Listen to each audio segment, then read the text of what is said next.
Olá, seja bem-vindo ao Café Filosófico. Hoje eu converso com Rodri Nasca, do Laboratório Mandala, Laboratório de Permacultura. Obrigado, Rodri, pela tua presença. Gratidão pelo convite. Então, a ideia é um pouco esclarecer para a gente o que é isso de permacultura e o que você desenvolve nesse laboratório. Fala um pouquinho disso para a gente. Bem, o próprio nome da permacultura, já diz, vem de cultura da permanência. Então foi partir de uma inquietação, de que na verdade o mundo que a gente vive, esse mundo predominante, para dizer assim, ele não é um mundo desenhado para ser permanente. A gente não está num ambiente conectado com ele, a gente não está respeitando as leis de manutenção da vida. A gente vive de uma maneira extremamente degradante no sentido de esgotar os recursos, de poluir. Então as cidades elas estão cada dia mais poluídas, cada dia mais sujas, os aterros sanitários cada dia mais problemáticos, a gente vive em meio a uma crise ambiental crescente. E a permacultura surge daí, dessa inquietação, como é que a gente faz para viver de maneira permanente? Mas essa ideia da permanência das coisas, talvez não seja isso que está, digamos assim, no fundamento dessa perspectiva que é tão atroz com a própria natureza. A ideia de dizer, por exemplo, a água sempre esteve aí, é algo que é permanente, é algo que a gente pode lançar mão, ou a terra está aí também, sempre se doando, o ar está aí. Então, diante disso, que permanências são essas que você está nos falando? É justamente a permanência da nossa atitude, a nossa atitude de consciência na medida de como a gente está se relacionando com esse ambiente. Então, a permacultura ela é um conceito, uma filosofia e é uma ciência do desenho, do planejamento, de como a gente pode desenhar um ambiente para que a gente possa viver nele sem degradá-lo. Então não é considerando que as coisas são infinitas, mas considerando que nós temos que cuidar do ambiente para que a gente possa continuar vivendo nele. Porque por mais que o ar, a água estejam aí para sempre, que tipo de ar, que tipo de água a gente está tomando? Até o momento estiveram aí, mas já há problemas em relação a isso. Não, mas pode ter água, a água não vai se acabar, mas a água vai estar potável, vai estar disponível para a gente beber. Pode ter ar, mas esse ar vai ser respirável, ou a gente vai estar vivendo em ambientes cada vez mais sujos, cada vez mais inabitáveis. Então é aquela questão, não é que a gente tenha a capacidade de destruir o planeta, a gente tem a capacidade de tornar o planeta ruim para a gente viver. Até inviável para a própria vida. Exatamente. Então, na verdade, a permacultura é algo que vem aparecendo em vários pontos do Brasil e do mundo em geral, e se apresenta como uma alternativa concreta. Você falou que dos anos 70, Holmgren e Bill Mollison e David Mollison também. Seriam eles os que realmente começam a falar um desenho de paisagem, Exatamente. Como é que é desenhar uma paisagem?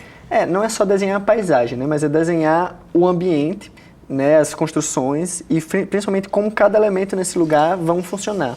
Então, para a gente poder viver de forma permanente no lugar, imaginando, por exemplo, civilizações ou povos tradicionais que passaram 10, 15, 20 mil anos em um determinado lugar sem destruí-lo, às margens de um rio sem aquele rio ficar contaminado, ou extinguir a vida daquele lugar. Então, você precisa fazer com que a sociedade ela funcione da melhor maneira. Funcione respeitando os ciclos da natureza, de renovação dos recursos, de utilizar aquilo que está disponível, em vez de a gente gastar energias e desperdiçar muita energia para poder trazer recursos e trazer coisas de lugares muito longe. Hoje, nessa lógica de globalização, a gente gasta uma quantidade muito grande de energia para tomar essa água aqui, porque trouxe essa xícara lá, não sei de onde, esse barro aqui veio não sei de onde, a tinta veio não sei de onde. Então a gente pagou, sei lá, R$10 aqui, mas a gente não sabe que o custo ambiental para fazer essa xícara foi muito maior. Então como é que a gente pensa nosso estar no mundo sem um custo ambiental tão alto?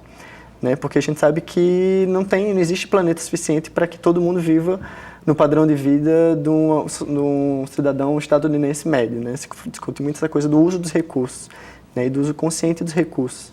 Então a permacultura ela trabalha muito essa questão da eficiência, de como você trabalhar num sítio, por exemplo, ou numa comunidade, para que você possa usar todos os recursos que estão disponíveis ali o máximo possível. Então você reaproveitar a água da chuva, você usar a energia solar, você potencializar a fertilidade do solo com os recursos que você tem ali para produzir o seu alimento, de forma orgânica.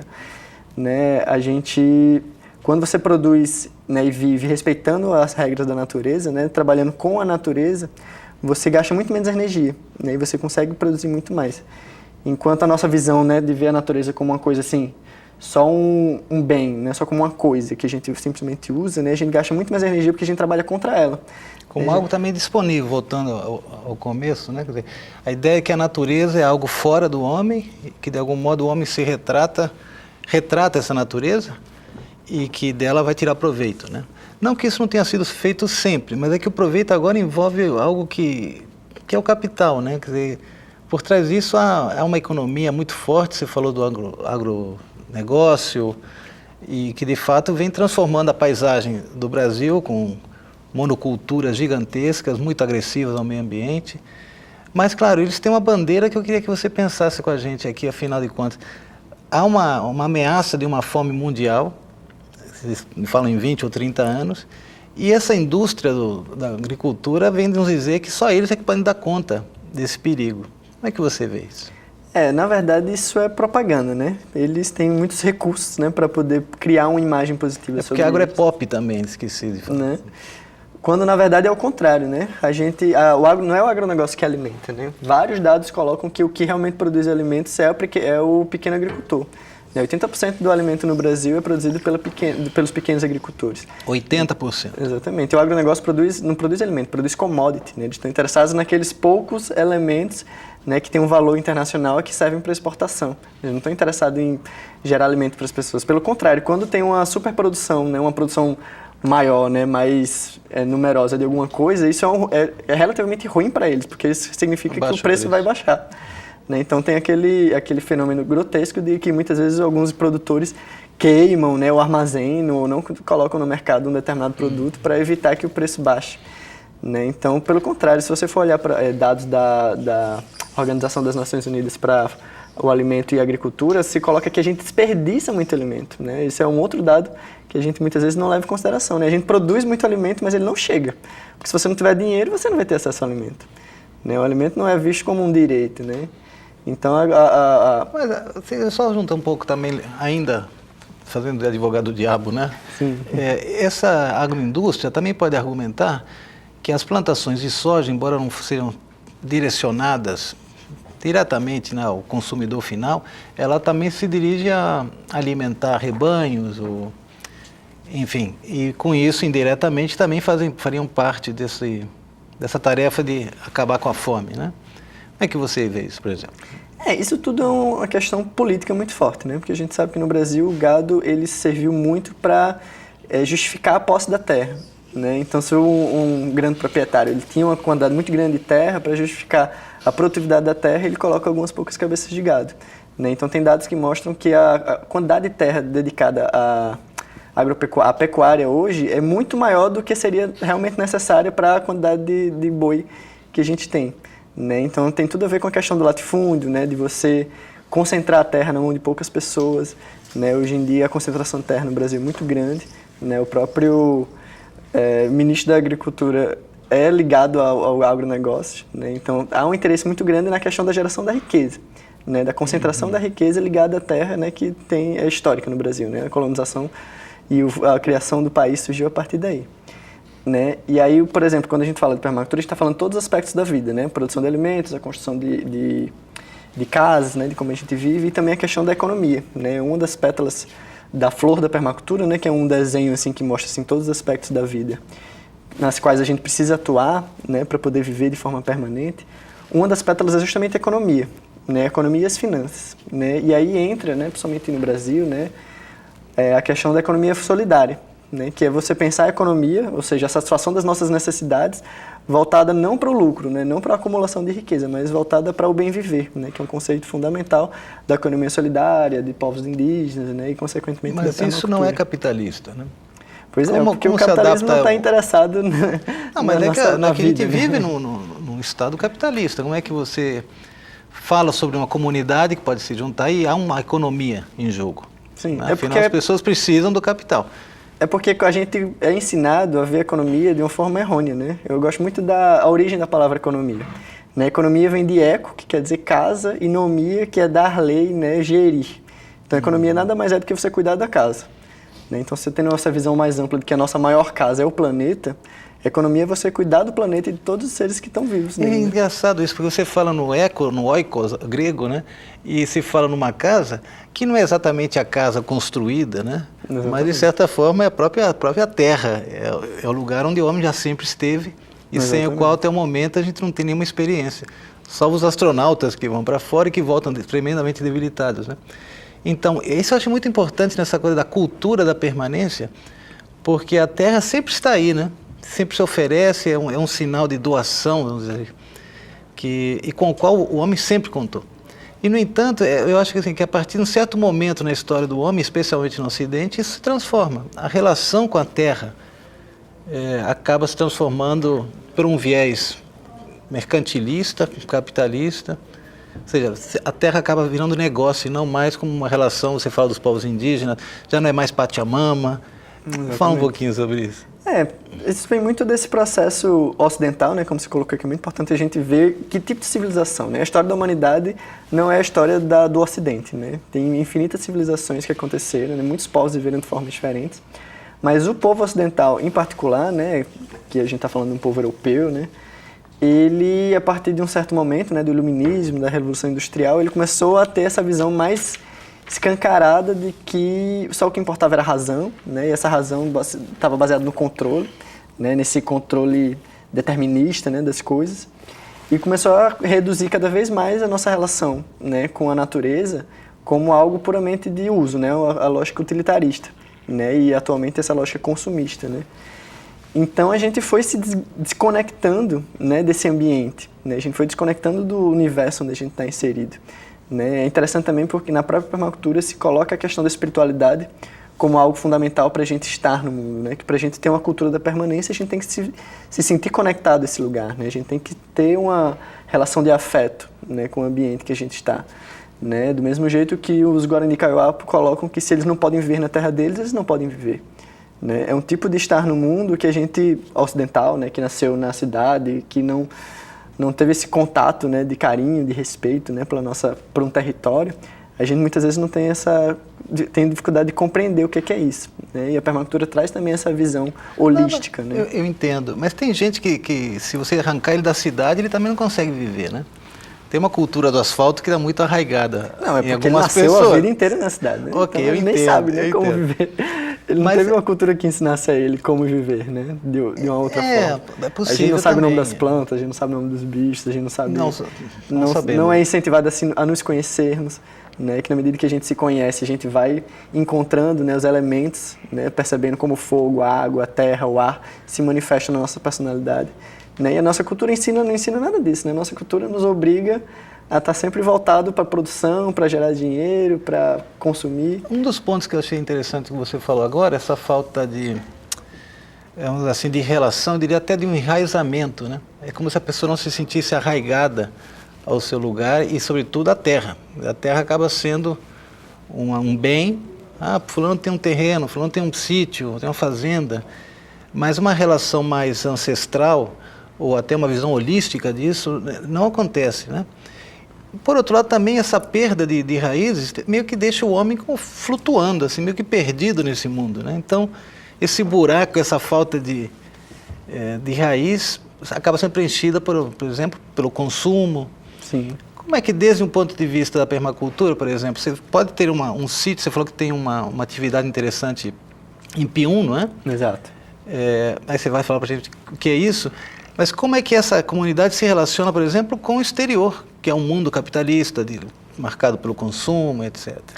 E só para aproveitar um gancho, né, você falando assim, essa falta de conexão que a gente vive, né, que a gente é imposto, gera muitas consequências, né? As pessoas são tão ansiosas, sentem um medo de solidão, né? Sentem tanta depressão, em grande parte também por essa falta dessa conexão, né? Já se está se identificando nessa medicina moderna uma coisa que hoje a gente chama de déficit de natureza, né? A gente não ter esse contato com a natureza gera uma quantidade muito grande de estresse também, né?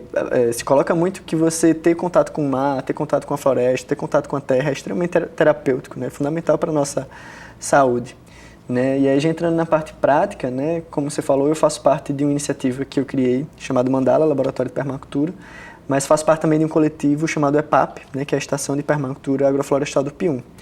Né, aqui em Natal... Repete o nome para o Rodrigo. EPAP, Estação de Permacultura Agroflorestal do Pium. Né, lá no Pium tem algumas iniciativas, né, além da EPAP tem a Ecovila Pau Brasil também, que é um sítio, né, que produz alimento de maneira orgânica, né, a partir de uma técnica chamada agrofloresta. né? E eles tentam ter o máximo o menor impacto possível, né? Nessa ação, né? Então todo o saneamento das residências, né? Moram 2 casais lá, é feito de forma ecológica, né? Então e o próprio ato de produzir alimento, ao invés de degradar o solo, como na agricultura convencional, fortalece o solo, né? A agrofloresta é uma técnica que quanto mais você planta, mais rico o solo fica, né? E aí existem várias iniciativas em Natal. Como é que funciona isso? E quanto mais se planta, mais enriquece a terra? Porque o que a gente vê e conhece é o contrário, né? A cultura do café, da cana-de-açúcar, da soja, por onde passa é algo devastador, né? Que tipo ou seja, o que vocês utilizam para enriquecer, por exemplo, a terra? Porque parece algo assim, uma novidade, uma coisa... São os princípios da agroecologia, né? Que é, como eu falei antes, é você trabalhar com a natureza e não contra ela. Você entender como a natureza funciona, como é que uma floresta funciona, como é que o ecossistema funciona e você usar aqueles princípios, né, para ali você se alimentar, né? O sistema que produz mais alimento em todo o mundo é a floresta, né? A floresta é um sistema natural que não tem ninguém regando, né? Ninguém no sentido de um indivíduo em particular regando, não tem ninguém adubando. Existem vários seres coexistindo e todos eles estão se alimentando e estão vivendo ali, né? Então, como é que a gente reproduz isso para produzir o tipo de alimento que a gente quer? Né? Então, a agrofloresta, você coloca a madeira, né? Você trabalha muito com poda de madeira e coloca essa madeira no solo para que essa madeira se decomponha aos poucos. Você trabalha muito com cobertura de solo, né? Que na floresta é o solo coberto de folhas, né? Proteger o solo para que ele possa, né, não se perder os nutrientes, né? A partir do sol, da chuva excessiva. Né? Você trabalha muito com a biodiversidade, né? Você falou a cana, o café. Né? A monocultura é algo que não existe na natureza, não existe uma floresta de uma espécie só. Né? Quando você trabalha com a monocultura, quando você extingue a diversidade, você mata as relações vivas, né, que existem ali, né, e que permitem que o solo se desenvolva, né, e se fertilize a si mesmo. Essas monoculturas, na verdade, elas são uma prova desse afastamento da comunidade, né? Exatamente. Uma comunidade não pode viver só de cana ou só de café, na verdade ela precisa exatamente dessa diversidade, né? Exatamente. E que é um pouco isso essa experiência que você narrava agora há pouco lá em Pium, por exemplo, né? Exatamente, né? Então em Pium existem várias iniciativas, né? E a gente tenta muito trabalhar conjuntamente, né? De forma colaborativa, né? Então na verdade todas estão conectadas de alguma forma, né? E a questão da cooperação é algo muito fundamental, né? Ao contrário dessa lógica de competição, né? Cada um tentando fazer o seu isolado e melhor, né? A gente trabalha muito de forma colaborativa, né? E aí a EPAP, né? Que é essa que eu estou envolvido, é um terreno, né? Que tem lá em Pium, onde no ano passado começou com 2 pessoas, né? O Caio e o Tiago. Eles começaram a trabalhar com a agrofloresta e atualmente entraram mais pessoas, né? Para a gente transformar o espaço mais em uma escola, né? Então ter vivências, né? Ensinar as pessoas a plantar. Eu, enquanto Mandala, eu trabalho muito com a ecopedagogia, né, que é justamente essas práticas, né, de aprendizado, né, de partilha e construção de conhecimento, para a gente se reaprender, né, essas coisas que são fundamentais tanto para a nossa saúde, mas para a nossa vida e tal. Então eu trabalho principalmente com compostagem doméstica, né, como a gente pegar o nosso resíduo da cozinha, né, o resto de alimento e transformar em adubo. Vocês ensinam a fazer isso? Isso, junto às escolas, os alunos vão para vocês, como é que funciona? Eu trabalho com oficinas em espaços, né, colaborativos, né, também faço trabalhos em escolas, né, de forma voluntária, né, colaborativa. Né, então a gente trabalha dando oficinas, né, participando de atividades, de eventos. Né, a gente também produz produtos, né, a composteira. Às vezes a pessoa não consegue participar de uma oficina, mas quer ter a composteira em casa, né, que é um sistema pequeno, né, e portátil, bem simples de usar, né, feito com materiais reutilizados, né, então a questão da compostagem doméstica é algo que eu trabalho bastante e essa questão da orientação para as pessoas aprenderem a plantar, né, esse simples ato a pessoa mora no condomínio, mora no 10º andar, né, longe do solo, mas você começar a ter umas plantas, né, na sua casa, você começar a ver na composteira como é que funciona esse milagre. Para mim é um milagre. Você joga um monte de casca de melancia, um mês depois aquilo tudo virou uma terra preta com cheiro de chuva, né, com cheiro de terra molhada. Né, são milagres que a natureza produz, né, na geração da vida, que a gente tenta incentivar para que as pessoas tanto tenham esse conhecimento e gerem essa nova conexão, como dessa forma elas conseguem diminuir o impacto delas, né? A gente vive uma sociedade onde o nosso impacto ambiental é muito negativo e muito alto, né? Só que esse impacto não precisa ser negativo, ele pode ser positivo, né? Como eu estava falando, você pode pegar uma terra que foi toda desmatada e trabalhar ela, né, reflorestar e trabalhar ela, recuperando aquele solo e aquilo voltar a ser uma floresta. Né? A gente tem esses dois potenciais, né? O ser humano pode arrasar tudo, desertificar uma área, mas pode reflorestar, né? e trazer a vida novamente. Né? Então... Rodrigo, uma pergunta. Tanto qualquer comunidade, por menor que seja, né, ela tem uma demanda energética, que acho que essa é a grande demanda no mundo hoje. Como é que vocês lidam com isso? Porque a gente pode citar exemplos do próprio estado, onde a paisagem realmente se viu alterada, por exemplo, a captação de energia eólica, em outros lugares pela energia solar. Isso é algo que vocês já não tem volta atrás, né? Então, como é que vocês lidam com isso? Assim, por um lado, a gente tem que refletir sobre o nosso uso dessa energia. Né? Como é que a gente usa essa energia? Né? Porque também quando a gente fala a palavra energia, a gente só pensa na energia elétrica. Mas, na verdade, existem muitos tipos de energia. Né? Por exemplo, em vez de você usar a eletricidade para aquecer água, você pode usar a luz do sol. Em vez de você usar gás para fazer comida, você pode usar a luz do sol também, né? Ou pode usar madeira. Né? Então, existem muitas formas de energia e a permacultura ela pensa assim, como é que você consegue suprir todas as suas necessidades usando o mínimo de energia. Né? Então, daqueles vários R's, né, da educação ambiental, três deles que são fundamentais é o repensar. Você tem que repensar, não, será que eu preciso realmente ter tudo isso? Será que eu preciso gastar tudo isso? Será que enquanto eu estou fazendo tal coisa eu preciso deixar tantas coisas ligadas? Né? A gente gasta energia justamente porque a gente não tem essa noção de que aquilo ali vem de algum lugar, aquilo ali teve algum custo. Né? A coisa da alienação, né? A gente aperta um botão e a coisa funciona e pronto. Né? Então a gente precisa aprender a recusar várias coisas, né? Eu preciso, né, ter 2, 3, 4 dessas coisas e tudo mais. Né? E aí, para além dessa questão da gente melhorar a nossa eficiência energética, né, tá a questão dessas várias alternativas, né, de geração de energia. Né? Então, a humanidade já há muito tempo produz energia, né, a partir do movimento das águas, né, não grandes hidrelétricas, né, mas pequenas instalações, né, para usar a energia das águas, a energia do vento. Né? Muitas vezes você não precisa transformar aquela energia em energia elétrica, né? Você pode transformar em energia mecânica. Você não precisa ligar um motor para usar um moinho, né? Você pode usar o vento diretamente para poder moer alguma coisa, né? Para fazer aquilo que você precisa. Né? Então, essa questão da gente ampliar os nossos horizontes de percepção, né? De como são as coisas. Né? Então, a permacultura é muito assim, quebrar esses paradigmas, né, que não deixam a gente ver as coisas de maneira mais complexa e tornar a coisa mais profunda. Né? Entendo, porque de fato, né, nossos ancestrais, meu avô, por exemplo, tinham moinhos de vento. E até hoje você vai para o interior, você vê esse tipo de modelo, ou então um vento que não é para engenharia elétrica, mas apenas para mover uma pedra, para moer um grão, por exemplo, ou desviar um braço de um rio para fazer esse mesmo processo. E, no entanto, a ideia que a gente tem hoje é que há uma demanda energética violenta, a queima de combustíveis fósseis muito forte, né? Isso tem uma pegada ecológica, como se fala hoje, que polui todos esses elementos que você está falando. E eu fui pensando, se de fato esse aprendizado que a permacultura coloca, seria uma tentativa de começar a se relacionar com as coisas e até com a tecnologia de um modo outro. Não apenas, digamos assim, há alternativas a isso. Sim. Talvez eu não precise andar de carro todo dia, eu posso usar uma bicicleta, eu posso ir a pé. Pode buscar as coisas mais próximas, né, que você não precisa se deslocar tanto. Porque de fato é uma questão que se coloca para qualquer pessoa hoje, por mais que ela esteja afastada da cidade, mesmo uma comunidade pequena, ela tem que se afrontar isso. Né? Exatamente, é o conceito da transição, né, de que assim, a gente vê, né, é óbvio, assim, por vários motivos, de que esse modo de vida que a gente tem, ele não é sustentável.